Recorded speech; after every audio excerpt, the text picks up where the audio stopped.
Now, I know I've said it a million times about how much I love doing interviews, and then I do an interview and I love it even more. Sitting down with these authors and artists and the people who make the books sing is a joy. And this time I get to talk to David Palumbo. His work in Salem's Lot made me an instant fan. Great stuff. I've seen it pop up in different books from different publishers time and again, and every single time it's amazing. But what I didn't realize before doing this interview was the vast amount of work he's created and how different a lot of it is. We talk about his breadth of work and about how to capture the supernatural fantastic and the completely natural fantastic. At one point, I fanboy enough to get some grief from producer Jill off camera, production notes, as it were. And the ending just sort of ends. So there's no neat little bow on anything for this interview because, full disclosure, I don't know how to end an interview. So we just fade on a really nice quote from David Palumbo. So I hope you sit down, enjoy the interview, and find it all absolutely fantastic. For once, I'm not talking to myself. It's time to go beyond the book and get over your shelf.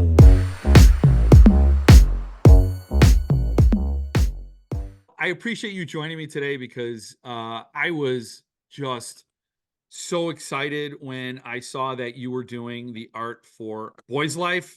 I was like an instant fan when I got this book.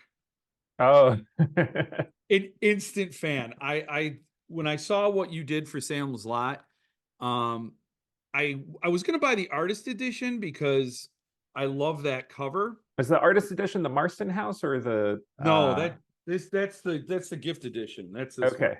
one. Okay, so it's the one that's like the neck with the teeth. Yes. Yeah. I was trying okay. to. Is it where he's Father Cody's getting bit? I believe. Yeah.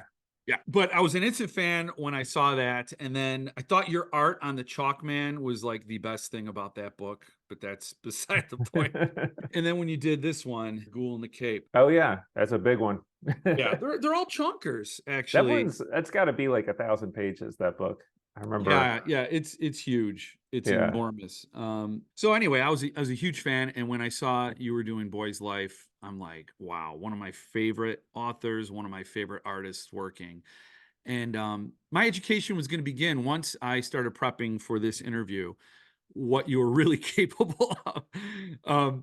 So it was just the tip of the iceberg because I think a lot of that stuff I'd been exposed to, Chalkman, Summer of Night, I saw that too.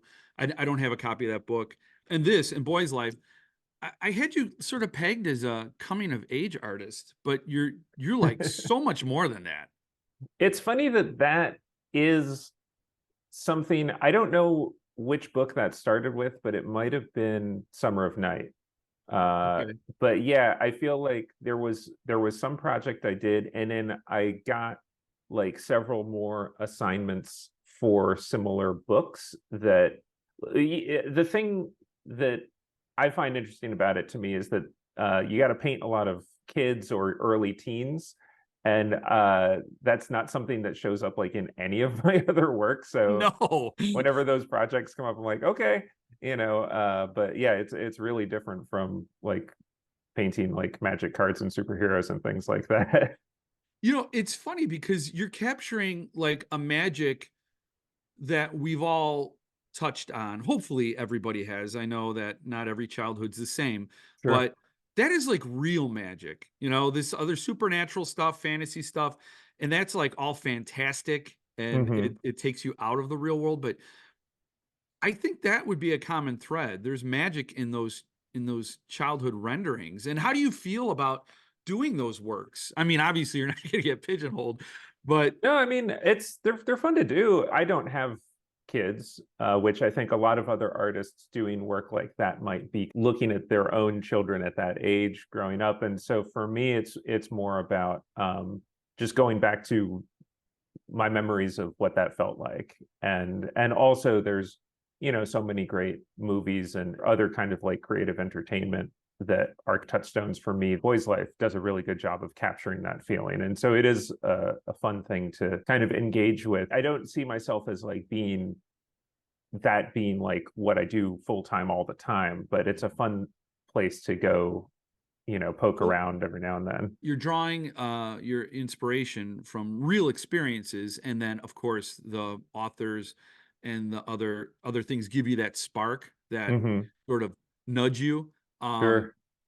and that's so much more real because you're tapping into that thing that makes it relatable. I think because you're coming from a place of like sincerity. With Boy's Life, did you know of the book? Did you read it before Suntup approached you? No, it's actually been really unusual with most of these illustrated novels that I get sent something that I'm already like familiar with. There's one that I did recently that hasn't announced or come out yet from a different publisher that is a book that I kind of grew up with, and that was such an anomaly. So most of these are books that I'm aware of, like because so many, like, Salem's Lot is a great example. Yeah. That is a book that I've heard good things about and have always kind of like wanted to set aside the time to get into, but maybe just never got to it yet. It's fun to get approached by a publisher to do any kind of a cover or something. Like Ghoul in the Cape that you mentioned was a full illustrated book for a first publication, which is not something that most people do, so that's really Right. fun. But when you get approached to do a book that's been around for 20 or 30 years or more, and somebody wants to go and do this like special edition of it, it's going to be a good read. Oh, right. Yeah. So it's a proven commodity. But I would think Yeah, that that has its own challenges. So sure. with Ghoul in the Cape, the first time anybody's ever going to read that book, you get to shape how they see Ghoul, how they see Cape, how they see that alien on the ship. Well, I don't want to spoil anything. Um, but you know, you get to shape that when you come at a book like Boy's Life, um, or Salem's Lot. Salem's Lot's a better example. Hmm. People already have those visuals from the movie, and so you're kind of going against some headwinds a little bit. Yeah, and honestly, I don't think, has Boy's Life ever been dramatized? I don't think it has.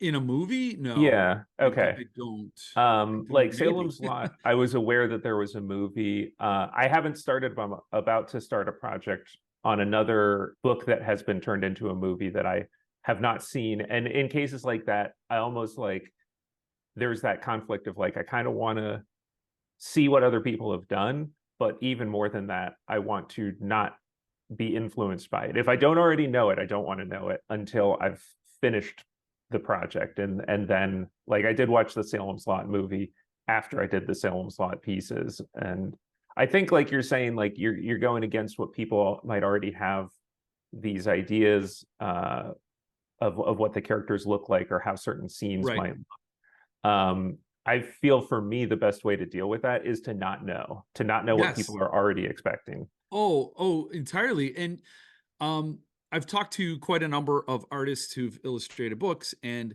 um, pretty much to a person, they've all said the same thing, that they're going to stay true to the book. Hmm. And so, for example, John Anthony DiGiovanni did Jaws for Suntup, Okay. and you will not see any of the actors represented in the characters. And um, it was I like that. I mean, I think that's the way to go. I am like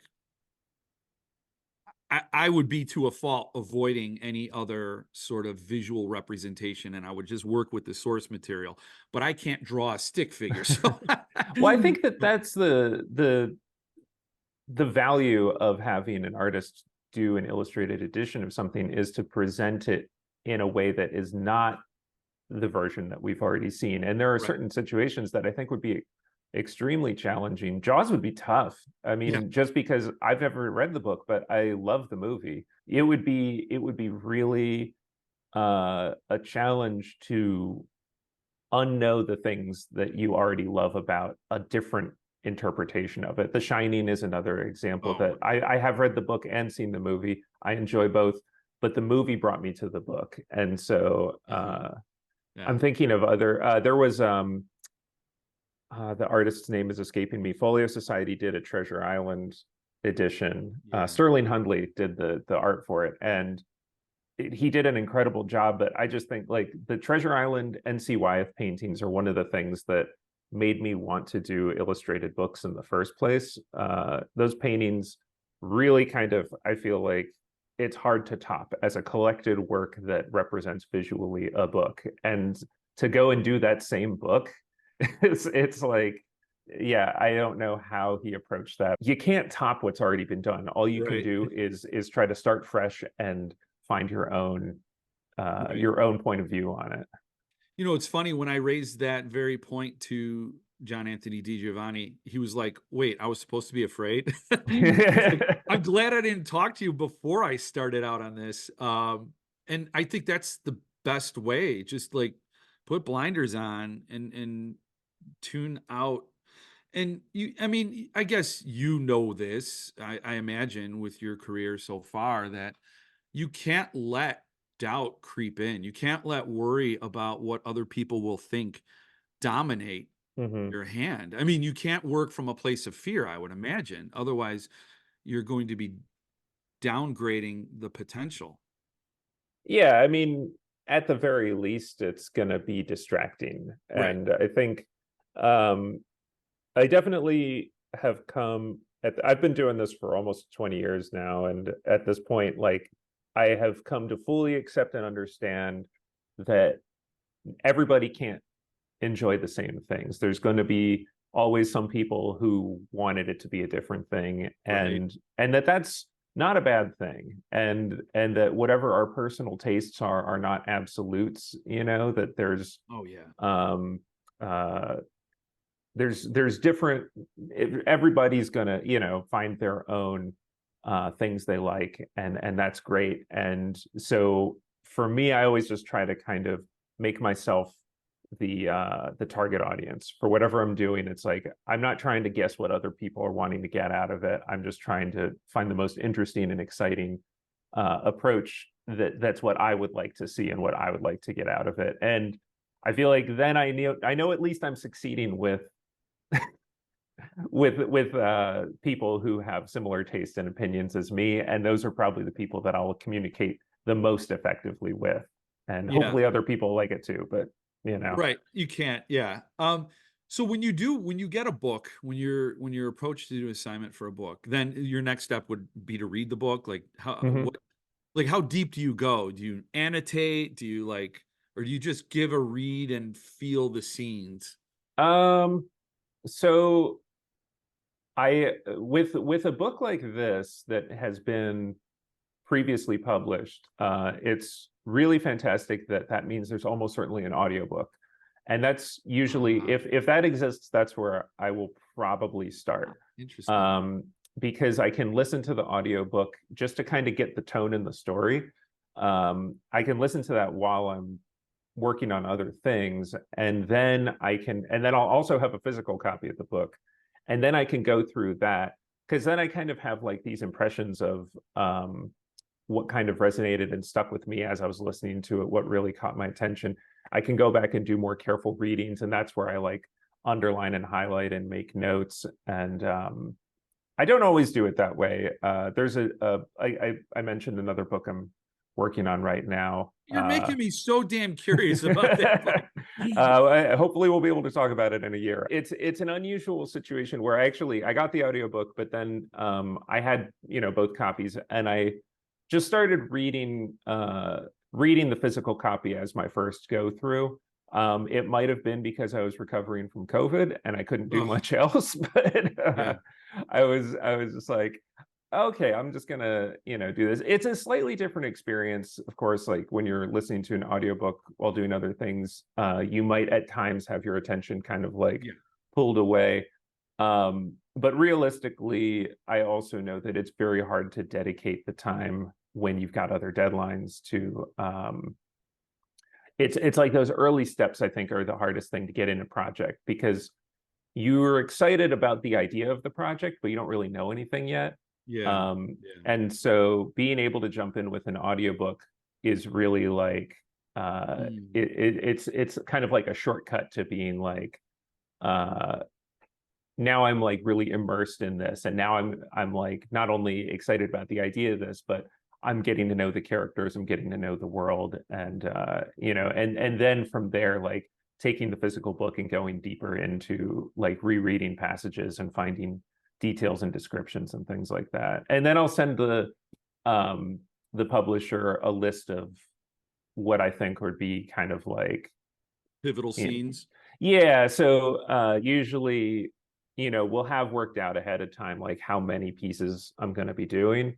So in Boy's Life, I think the original plan was to do 6 interiors and a wraparound cover, and it ended up being 6 interiors and an end paper and a wraparound cover after the fact. But the original plan was for 6 interiors, and so as I'm going through the book, I'm also kind of keeping in mind like how to space things out, because a lot of the time in these books, like the really great visual moments might all kind of cluster together, and so sometimes there's a tough choice of like, okay, I can't illustrate 3 things that all happen within the space of like 10 pages. I know.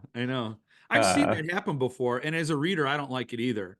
Yeah. Because you because I'm first of all, like I've come full circle, or I've come around where I used to like, I don't like other people interpreting the visuals for me. So I was always, if I read a book, never the movie. I will never see the movie. And that's kind of a stupid way to be. But then I read the Dark Tower series by Grant and Michael Whalen. Oh yeah. Art. And since that was you couldn't have read the Dark Tower any other way. It was always illustrated from the start. So I'm like, okay, they're not stealing anything from me. They're giving me more. And then I've come to love it. And but you do want it paced out, because it does help with the rhythm in that enjoyment, and sort of like, I'm going to hit a high note, and that's how a great book is written. You have these, it's almost like a song. It just builds, and then and when an artist is harmonizing with that author, it's magic. I mean, I would prefer all my books to be illustrated now. And so, yeah, and if it's all like at the end, I can understand why it might happen sometimes, but it does feel like, yeah. I go back to NC Wyeth's Treasure Island, which I feel, so my introduction to that, I assume you're familiar with NC Wyeth's Treasure Island pieces, but if not, I highly recommend checking him out. I think he did 21 paintings back around 1912 is when that edition was published, and they don't, it's not set up this way anymore, but I used to live very close to the Brandywine Museum, which is a museum built where it's basically like the land that he owned. He had his home and his studio there, and then after he passed, his family put together this illustration museum that has a permanent exhibit of NC and Andrew Wyeth artwork. Years ago, they used to have it set up where there was a gallery that was just the Treasure Island paintings, like lined up, just going around the walls of this room. They didn't have all 21 of them, but they had maybe like 12 to 15, which is still a lot. And each painting, they were all like 30 by 40. They were all the same size, and they were just one after the next. And you could walk in that room and follow the story. It was just such a feeling of not only getting immersed in the world and seeing these characters brought to life, but also the emotional beats that he chose for his illustrations. And again, anytime I think of how to approach illustrating a book, that's always in the back of my mind, the way that he's picking not just moments that are visually interesting or characters that would be fun to paint, but also things that really are kind of like important moments in the story, or like a moment that a character has, like something that represents part of the theme of the story. Just all that stuff is part of, I'm sure, how he was breaking that down and planning it out. Boy's Life is a funny book for me, because I know I read it when it came out in paperback, but I remembered almost none of it. And on this reread, I'm like, "Oh, yeah." So I've gotten to a few of the scenes. I'm not done reading it yet, but I've gotten to a few of the scenes that you've illustrated, and I'm like, "Oh, these are perfect." I really thought it was super interesting, your frontispiece with the bikes in the foreground and the boys running with their arms out, because that is such a cool scene in the book, and I'm glad you did it the way you did it, because you could have done it where their wings are out and they're flying around and it's more of that sort of fantastic, Hmm. but you've done it like we are watching these boys and we're watching them behave, but we're not in their world really. We're here, but the magic is, I don't know, it gets to that idea of the magic is very real magic. Um and it's in their imaginations and what they believe is going on. I think that what, and so reading the book for the first time as I was working on this project, like that moment in the story was, I think, intentionally disorienting, Yeah. where they start like sprouting wings and flying. And I just remember having a moment of like, I don't know what kind of book uh we're getting into here. I don't think this is really happening, but Right. I don't know what's going on. And so yeah, it was almost kind of like, I think the idea of showing that as the actual reality felt to me more interesting, but also seeing those kids like from a distance, because I think that it might just be like as an adult now, that's how it feels. Like it feels like relatable, and I have so many memories as a kid of like getting lost in the make-believe world with my friends.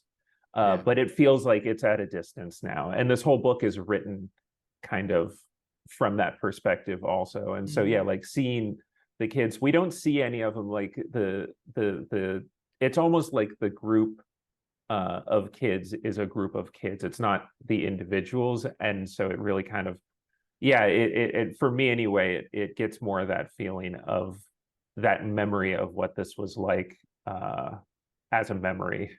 Well, Yeah. it's definitely a thin spot between worlds, if you wanna look at it that way. Like, Hmm.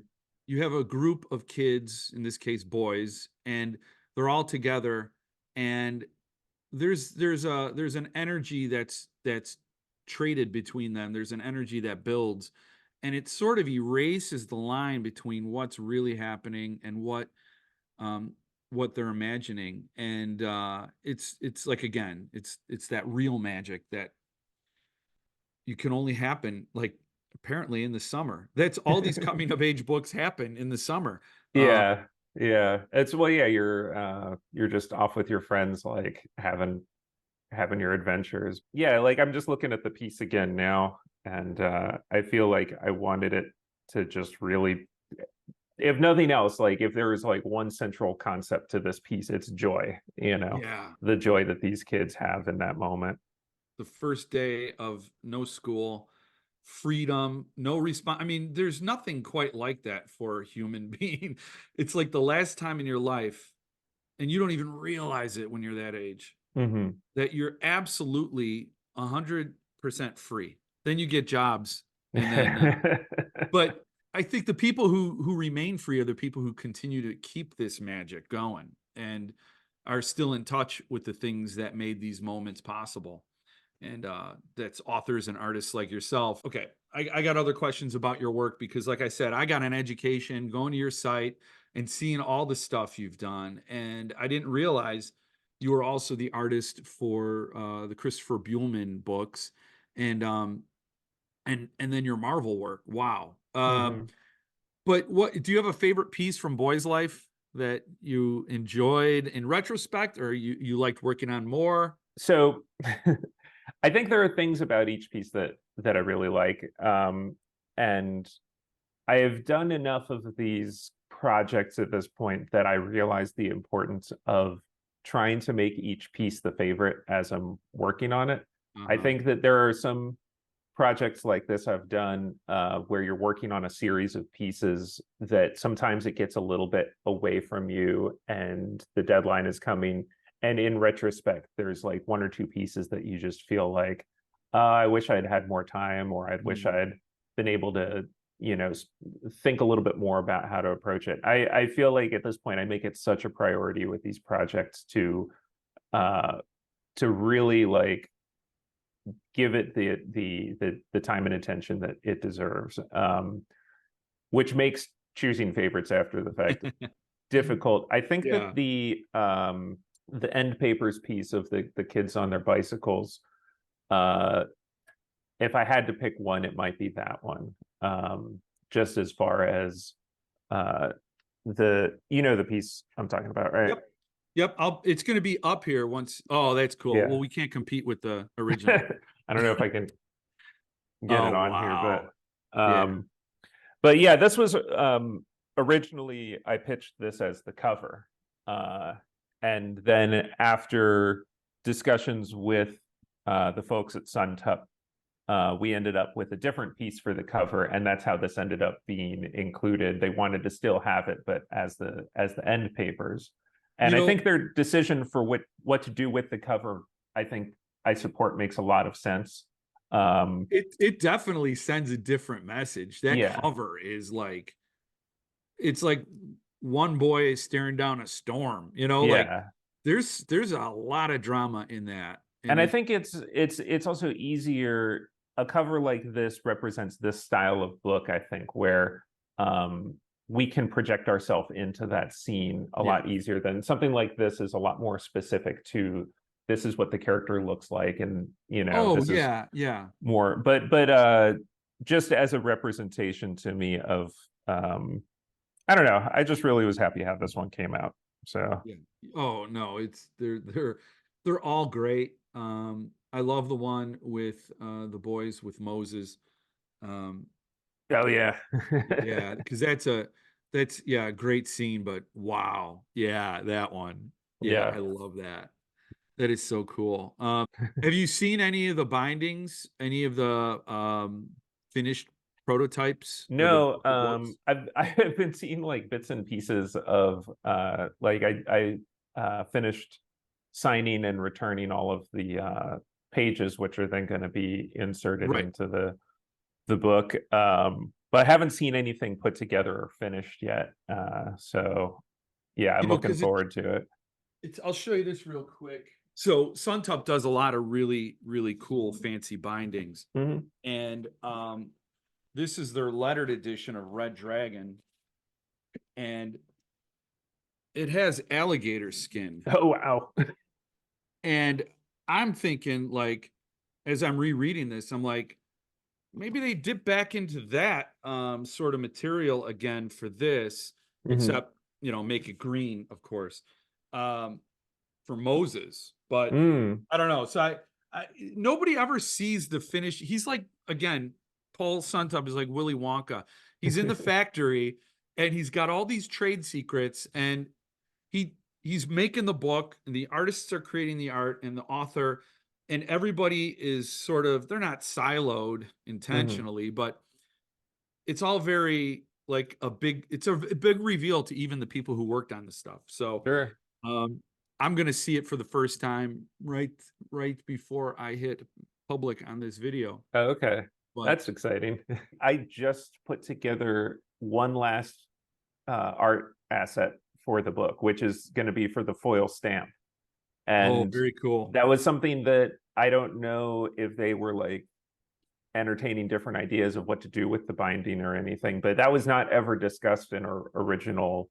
Like I did these paintings a year ago, and I was going to ask you how typically, I am curious to know, like, how long, if a publisher calls you up and says, I'm going to do this book, between that phone call and when you're done with the project, typically, like for 6 pieces, how long would that be?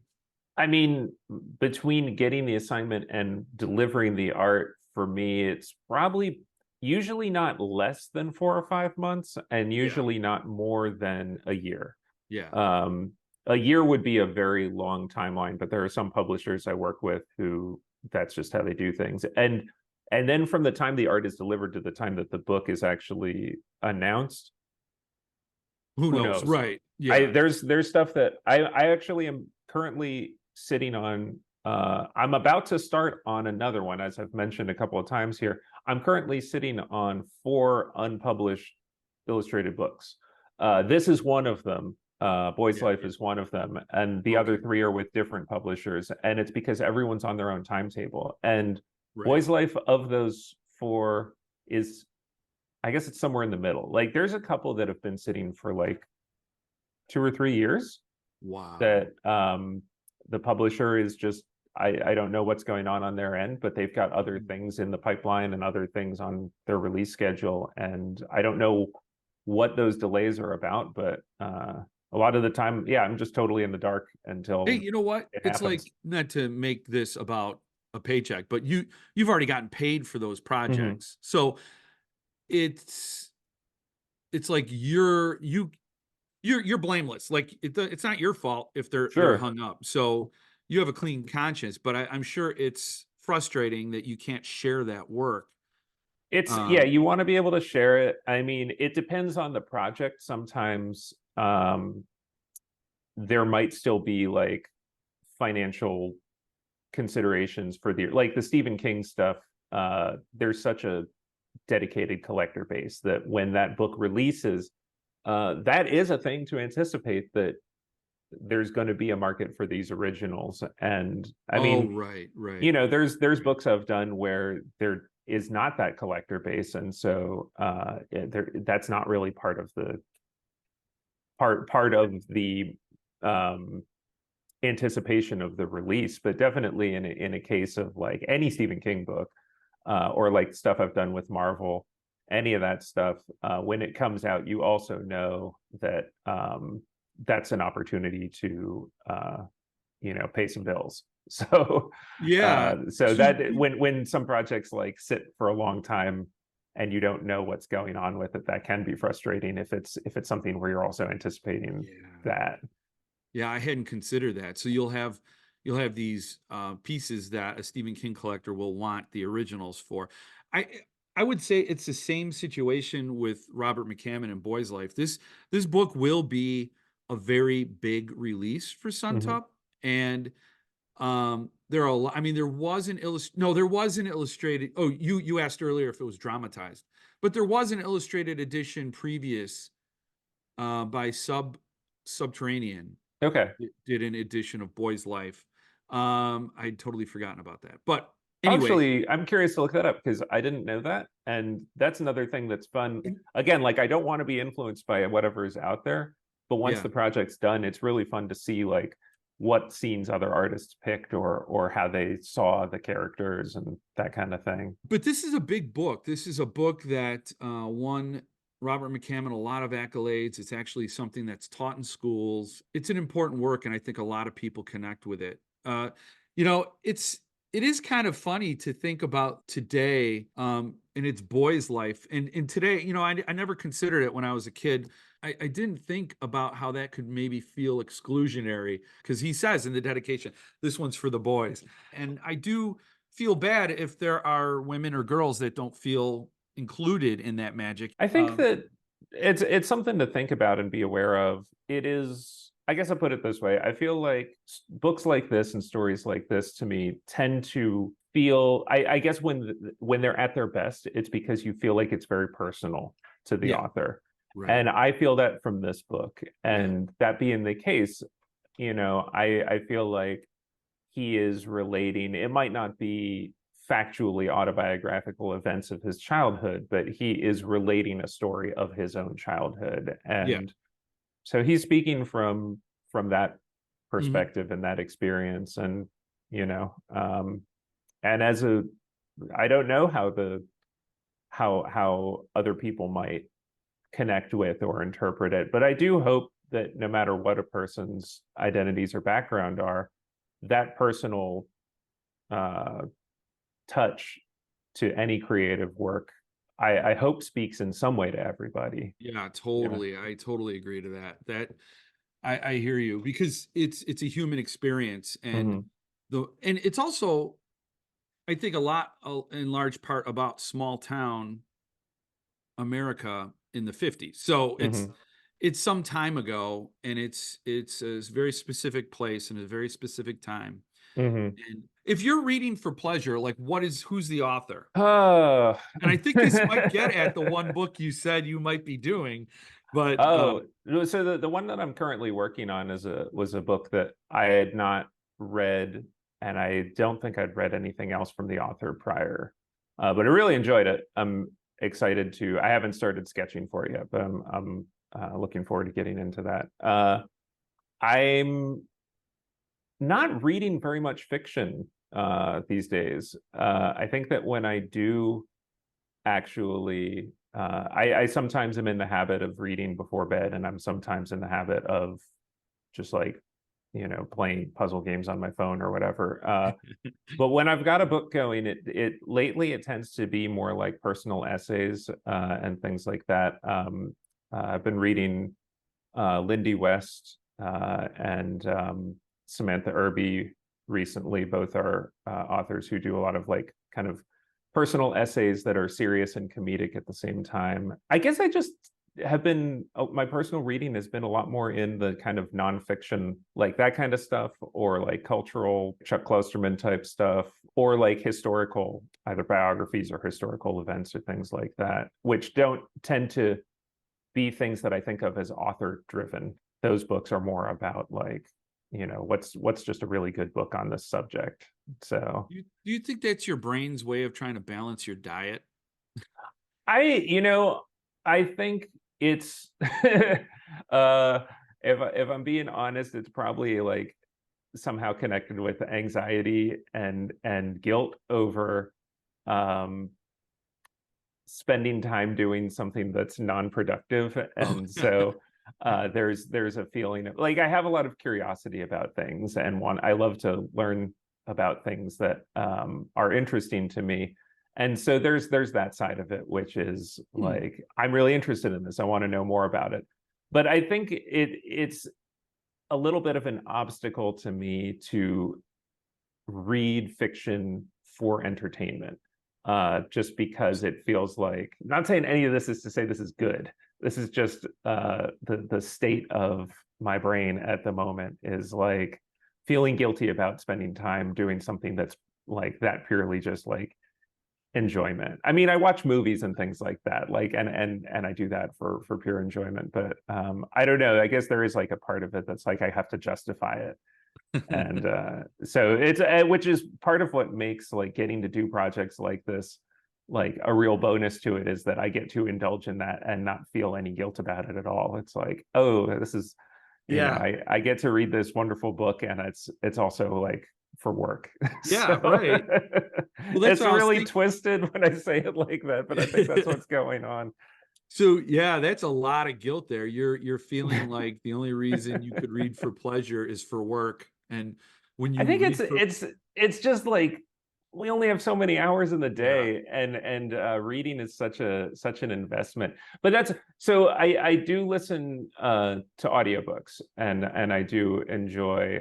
You mentioned the Buellman books that I've done illustrations for, and Mhm. I enjoy his books so much that I've started getting audiobooks and listening to some of his audiobooks for I've heard such projects that I'm having nothing to do with, but just like yeah. I really think this book sounds great. So I don't think I'm going to sit down and read it. I have a hard time carving out the time to do that, but I can enjoy listening to it like while I'm painting. People have been raving about, I think, Between Two Fires. That's I'm like halfway through that one right now, actually.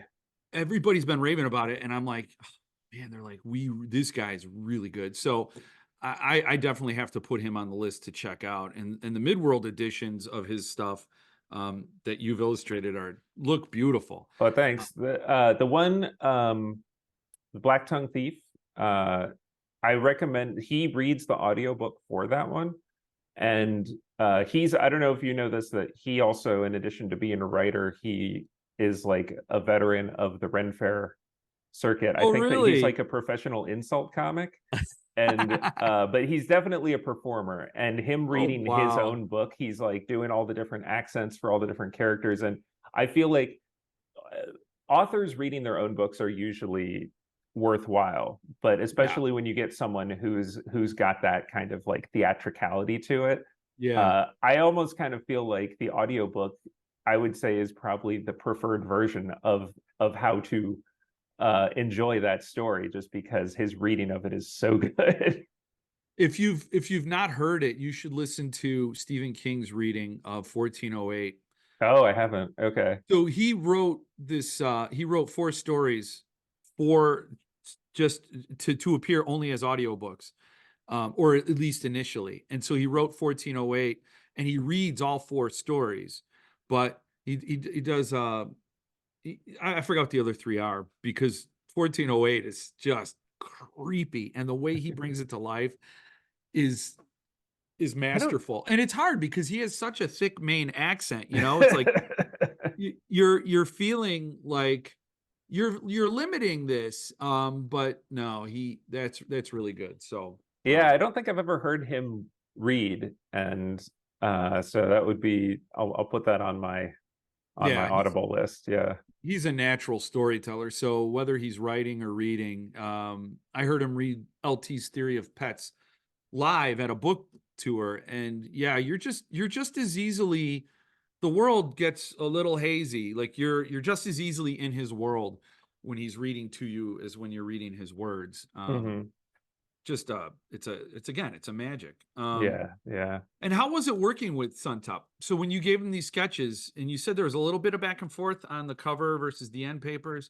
Yeah, I'm trying to think. So these projects tend to be very hands-off, like regardless of the publisher. A lot of these projects are um, very kind of like open sandbox, and the authors have usually, I think, like approvals, but don't always necessarily get you involved.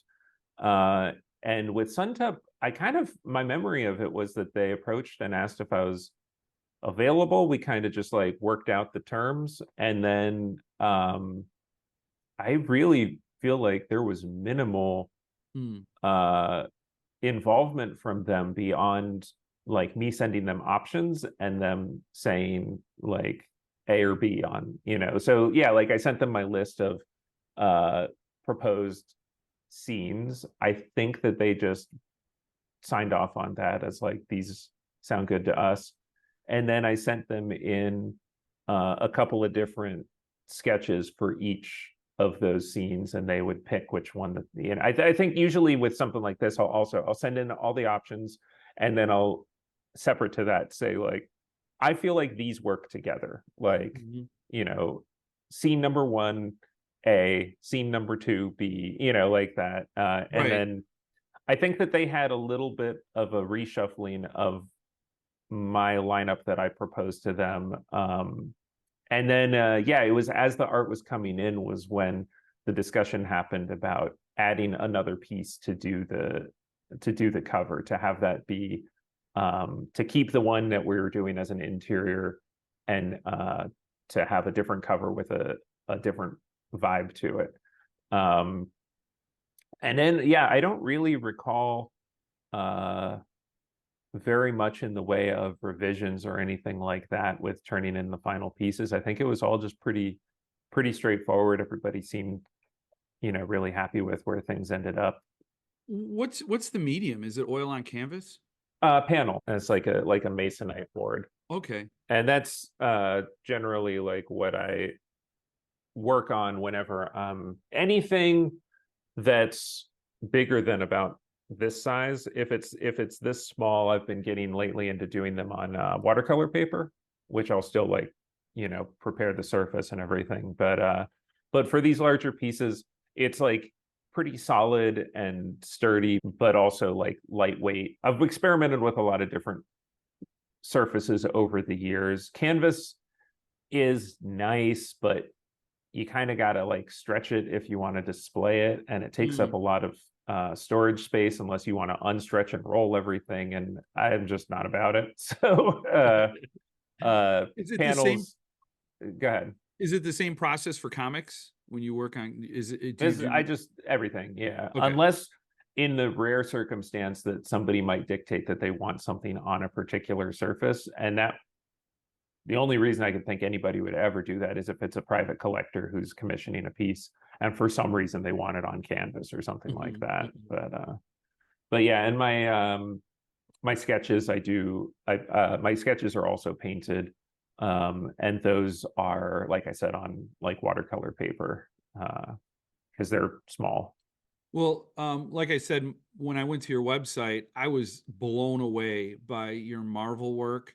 That Oh, thanks. Spider-Man with the insect arms, Yeah, like, yeah, I mean, yeah. oh, and again, it goes to what we were saying earlier about reinventing characters, because when I was looking at your interpretation of these Marvel characters, they were, yes, it's a character, of course, it has a certain coloration, a certain build or whatever, but there was just something a little different, a little probably you about that character. Very cool. But I will say, my favorite piece on your website was Fed. Oh, thanks. So there was a book, an art book that was put out by a bunch of folks, I think in Chicago.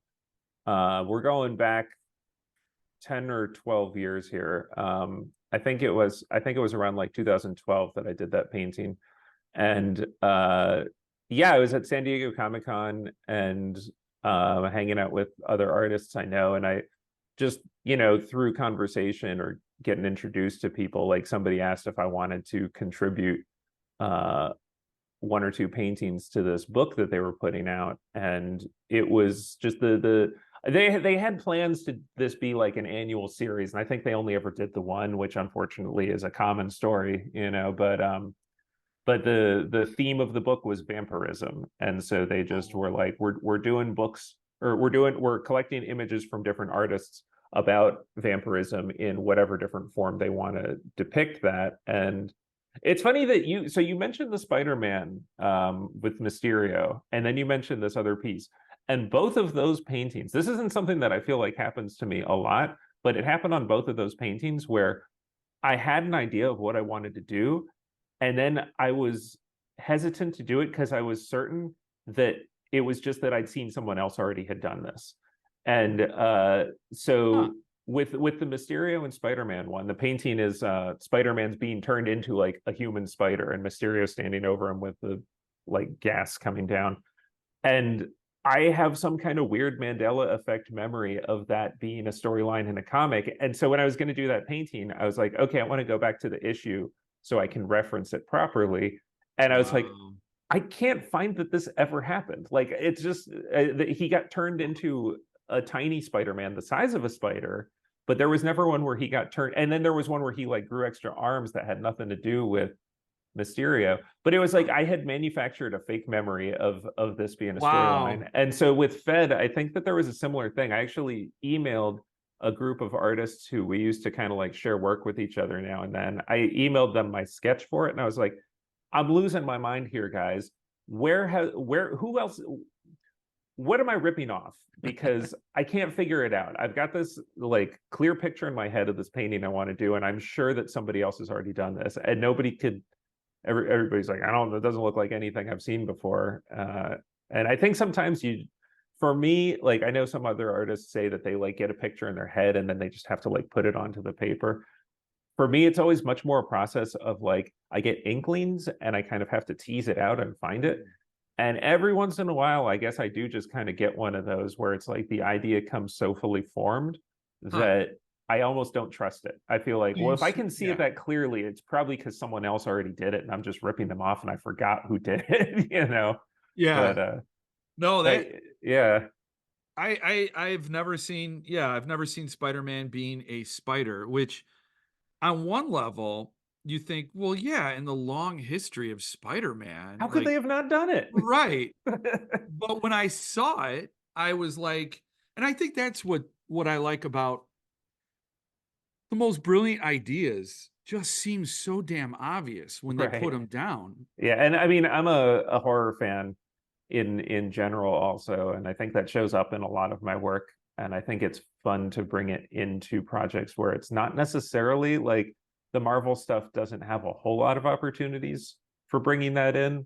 So finding like places where you can kind of shift things a little bit in that direction, I do enjoy. Yeah, I saw you did a lot of work with Dark Horse as well. So Mhm. yeah, you can. I'm sure you had little more of explorations in horror with Dark Horse. Did a lot of Alien and Predator stuff with them. Yeah, And then the other big thing with them was Joe Golem, which is a Mike Mignola creation that he was kind of like executive producer on the comic. I think that he wasn't like doing any of the actual artwork on it or anything, but he had created this character with Christopher Golden, I think. And really. um, Huh. they wrote a book. Yeah, I think the two of them like released it as a novel, and then it got spun off into a comic where uh, Mike was just kind of like overseeing things. So he was actually on those. That was really fun because he was still like signing off on the art, and I feel like it took several issues and conversations with him before I kind of got the vibe that he wanted. Took a little bit of time to kind of find the the the flavor of what those covers wanted to be. But definitely, like, he's a guy who appreciates horror also in a similar way, I think, to the way I do, which is like the moody atmospheric stuff, the very kind of Yeah, like old school spooky like ghost stories and things like that. So that was yeah. really fun. Well, we are at the hour. I'm so grateful for you taking the time to talk about these things. Again, I was a huge fan, and I got to say, like, art is subjective, and I like all kinds of art. I like Mike Mignola's stuff. I love Simon Bisley's stuff.